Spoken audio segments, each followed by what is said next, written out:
Right, let's shoot. Let's do this. Amp on standby. Stamp on standby. Can't I just put it on clean? Because that's like a kind of standby. Yeah, that's true. It's clean. The new standby. It is. Greetings, I'm Rob Chappers. I am El Capitan. And we're at Andertons.co.uk in England. We are. Here to show you an amazing new PRS guitar. Absolutely, the king of acronyms, PRS. Yes. Is it an acronym? Well, it's Paul Reed Smith, so it's his name. I don't think that's an acronym, it's just a name.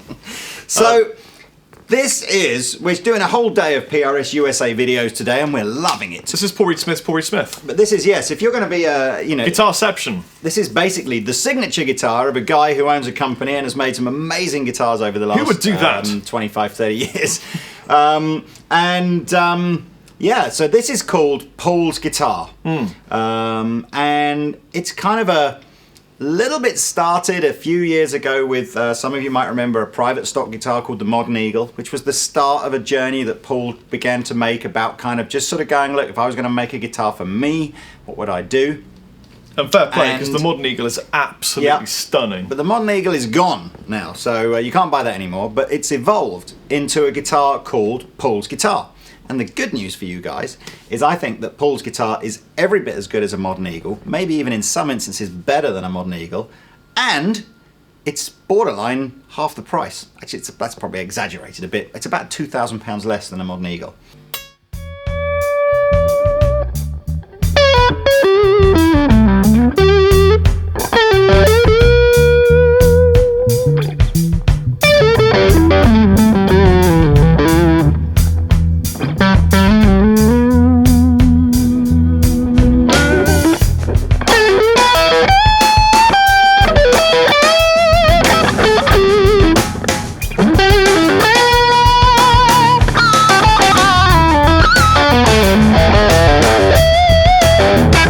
So tell us about the specification of Paul's Guitar. Well, can we start with something that is completely unique and no one's ever done before? Yep.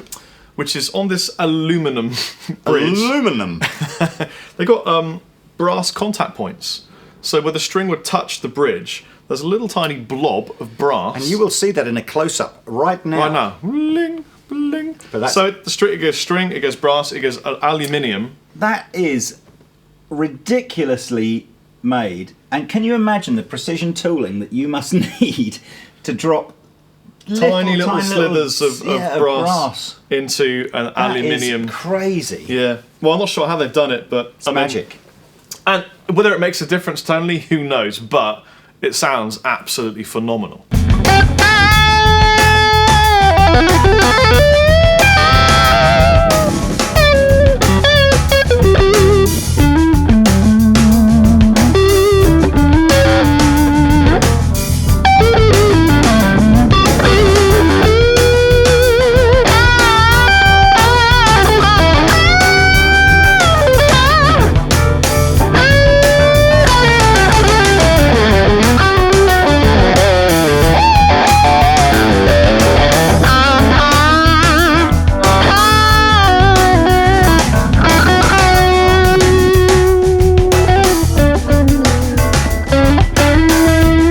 It's a 22 fret model, isn't it? Let's talk about the differences. It's 22 fret model, but yeah, but we've got volume and we've got tone and we've got three-way, so it's basically McCarthy'd.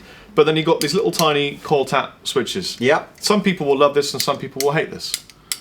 That's the beauty of guitars. That is the beauty of guitars, you know. The good thing is that you get a bacon sandwich, it's a great bacon sandwich. Yeah. You can have a bacon sandwich with ketchup or with mustard, it's still a great bacon sandwich. So this is a great bacon sandwich. Go with the analogy.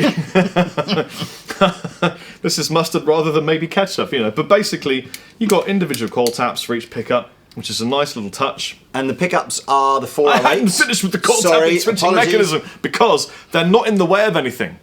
And you haven't got to, if you've got sweaty hands, try and grab and pull something in and push it back in and stuff. You just got little tiny switches you can just... I must find, when I've got sweaty hands, if I try and grab something, pull it out and then push it back in again, you really need dry hands for that. Or someone else's hands. So, anyway, should we leave that bit in or not?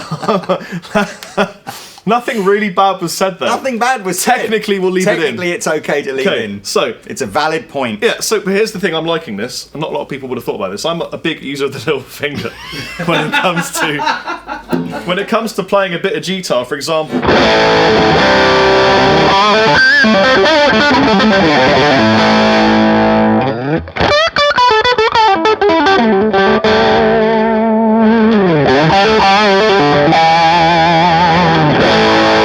Now I just changed from humbucker to single coil. No one saw me do it. No. Because I use my little finger, because you can flick it down and flick it up. That's a shout. That's a shout, yeah? Yeah. While I'm right here, look at that, I flicked it back, I flicked it again, I flicked it back. I could do that all day long. I tell you, there's so much flicking going on with your little finger. I'm flicking that little tiny switch from my finger. Even notice. And here I am, half tapped, now I'm tapped. Put it on the clean sound, because I think what we should show... I don't reckon through YouTube they're going to hear the difference. This was an interesting point, and we're actually at this current stage unable to clarify exactly what this is. So we've been on the PRS website. These are classed as coil taps rather than coil splits. Be careful to get it right. The definition of a tap, if you like, is where essentially you tap off of the pickup, so you reduce the number of winds around the pickup, as opposed to a split that would actually say, right, I'm not using both coils now, I'm just going to use one coil. Paul has allegedly tried to do this in such a way that you don't get the normal volume drop that you would normally get with a tap, but you get a tonal change. It's very subtle. We'll have to do this on a clean sound.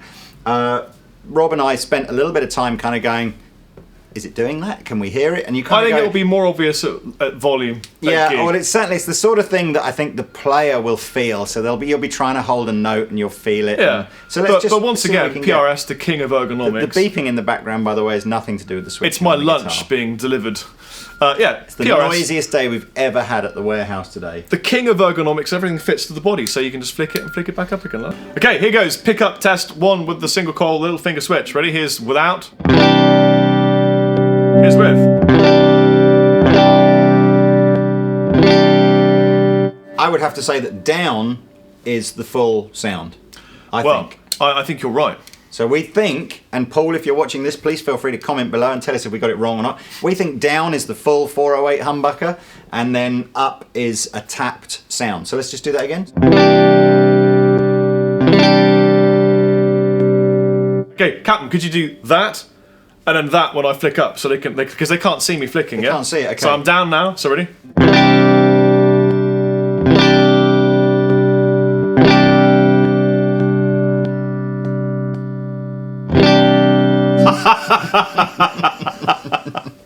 That was fun. So yeah, do the back pickup. Okay, ready? I'm down, Lee.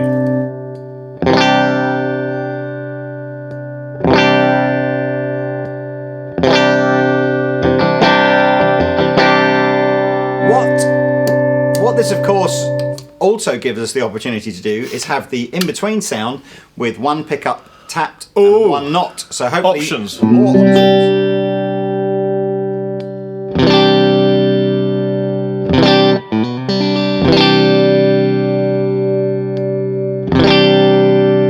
So I got one down, one up. I could do this. I can do this with my fingers. Well, yeah. Okay, yeah. I can do both arms. Right. Okay. So both up. Ready? Ready. Both up.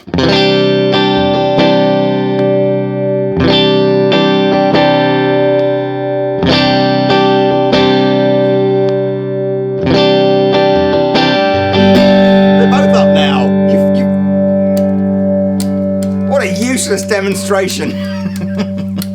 I, for one, really enjoyed this video so far. You know what is the thing about playing this guitar is it feels great to play.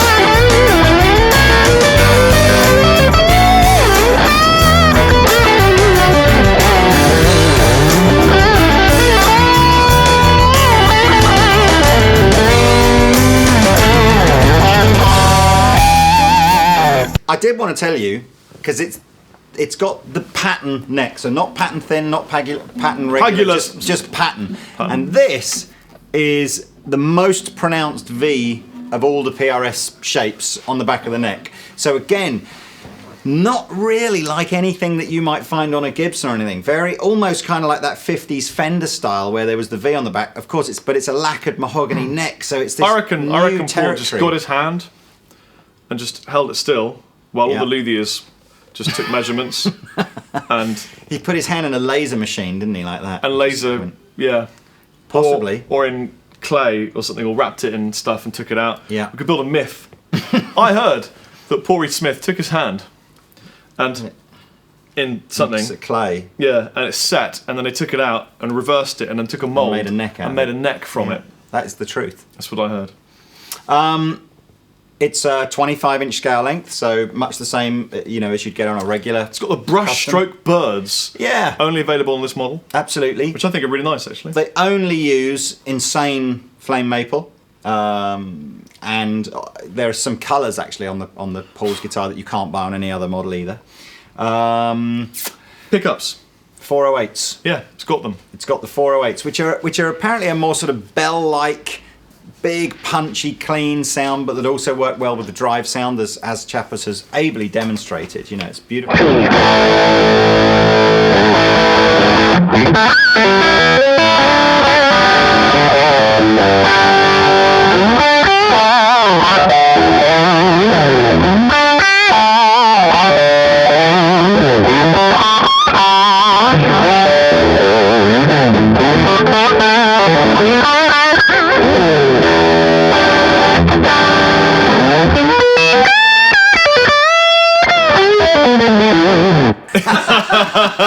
So it has a Honduran rosewood fingerboard. It comes with one of Paul's fingerprints on the back of the body, just there. Just there. Just there. Doesn't. That's really, the DNA fingerprint. Comes with a beautiful case. And it comes with my respect. Comes with your respect. And admiration for the fact that you could purchase such a beautiful guitar from Andertons.co.uk. And speaking of which, if you can't decide what colour you like, come to Andertons, because currently buy them all. We keep about 3 of these in stock at any one time. Random person, bring that case to us. There is an amazing case.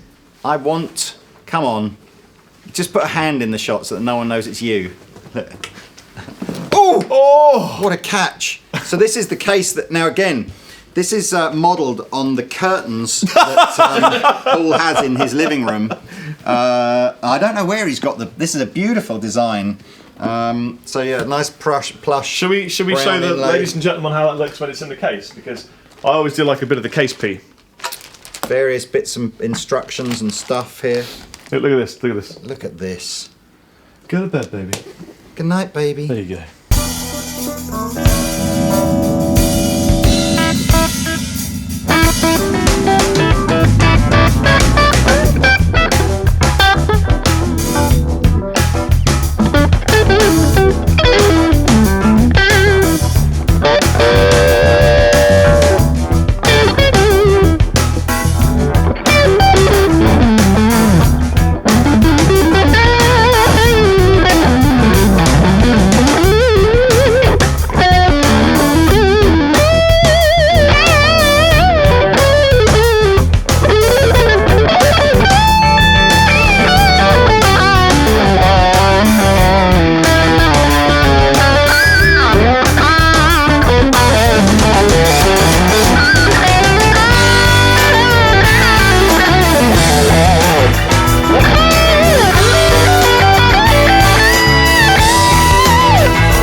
That's a nice looking display. Now a lot of people will buy these guitars and just put them away and store them. That's wrong. Don't do that. I have to say, yeah, if you're one of those guitar players, and apologies if I'm offending you here. If you're the kind of guitar player that buys a PRS guitar and then kind of is frightened to get it out the case in case you might ding it, I understand it's a beautiful looking thing and you would never want to ding it. But it is a guitar made to be played by one of the finest companies of luthiers in the world, and it's kind of like buying a Rolls Royce. I'm never going to drive it anywhere. I'm just going to let you. It's like having a really attractive girlfriend, but never.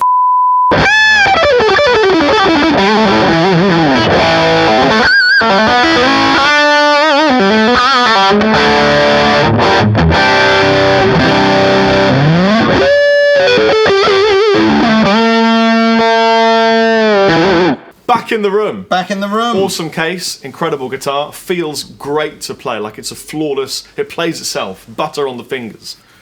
It's just fabulous. Anyway, what else? How much does it cost? Oh, it's, not for the faint of hearted. I had to ask, so I can't afford it. Is that the situation? Yeah, if you have to ask, you can't afford it. No, actually, do you know what?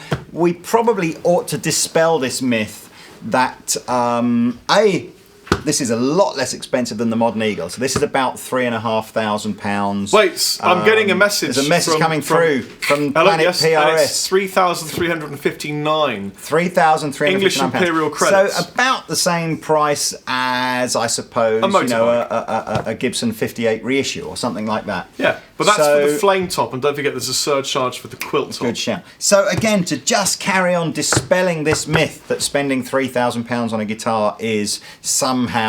well, if you can afford it, you can. If you can't, you can't. If you can't, you can't. But I think, there are people that can afford it, but somehow feel that either their playing doesn't justify it, or they're not, somehow a guitar at £3,000 is extravagant.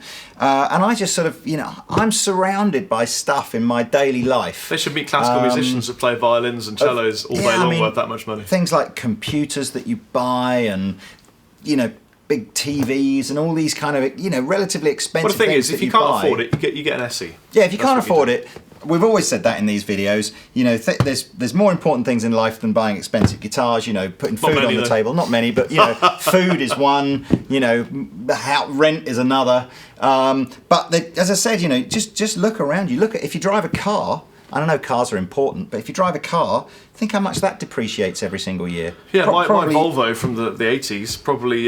yours is the exception. Oh, yeah. Yours can't possibly depreciate anymore. Probably but a normal new car. So, and the cool thing with a PRS is that, as soon as you walk out the store, you take a little bit of a hit on what you've just paid for it, but that's it. And then from that day onwards, all it'll ever likely do is become worth more in price. You'll never take a hit on how much you love playing it, though. No. That's very true. Yes. So, little preaching sermon over, and apologies to anybody I've offended by saying what I've said.